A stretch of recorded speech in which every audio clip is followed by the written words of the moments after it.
Paul's trial before Festus. 3 days after arriving in the province, Festus went up from Caesarea to Jerusalem, where the chief priests and the Jewish leaders appeared before him and presented the charges against Paul. They requested Festus, as a favor to them, to have Paul transferred to Jerusalem, for they were preparing an ambush to kill him along the way. Festus answered, "Paul is being held at Caesarea, and I myself am going there soon. Let some of your leaders come with me, and if the man has done anything wrong, they can press charges against him there." After spending 8 or 10 days with them, Festus went down to Caesarea. The next day he convened the court and ordered that Paul be brought before him. When Paul came in, the Jews who had come down from Jerusalem stood around him. They brought many serious charges against him, but they could not prove them. Then Paul made his defense, "I have done nothing wrong against the Jewish law, or against the temple, or against Caesar." Festus, wishing to do the Jews a favor, said to Paul, "Are you willing to go up to Jerusalem and stand trial before me there on these charges?" Paul answered, "I am now standing before Caesar's court, where I ought to be tried. I have not done any wrong to the Jews, as you yourself know very well.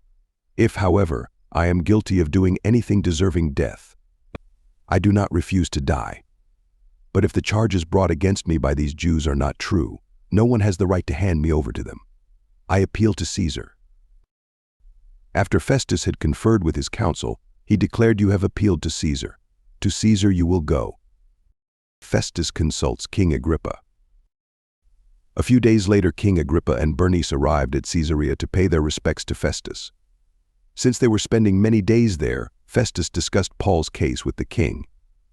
He said, "There is a man here whom Felix left as a prisoner. When I went to Jerusalem, the chief priests and the elders of the Jews brought charges against him and asked that he be condemned.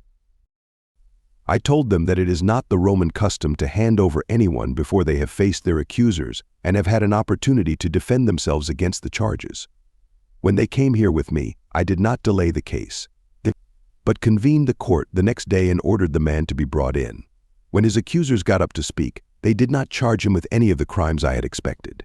Instead, they had some points of dispute with him about their own religion and about a dead man named Jesus who Paul claimed was alive. I was at a loss how to investigate such matters. So I asked if he would be willing to go to Jerusalem and stand trial there on these charges. But when Paul made his appeal to be held over for the emperor's decision, I ordered him held until I could send him to Caesar." Then Agrippa said to Festus, "I would like to hear this man myself."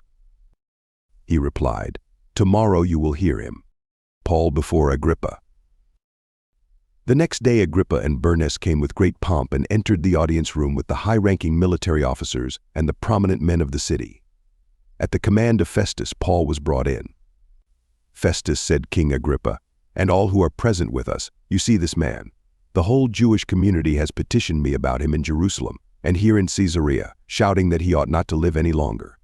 I found he had done nothing deserving of death, but because he made his appeal to the emperor, I decided to send him to Rome. But I have nothing definite to write to His Majesty about him. Therefore I have brought him before all of you, and especially before you, King Agrippa, so that as a result of this investigation I may have something to write. For I think it is unreasonable to send a prisoner on to Rome without specifying the charges against him.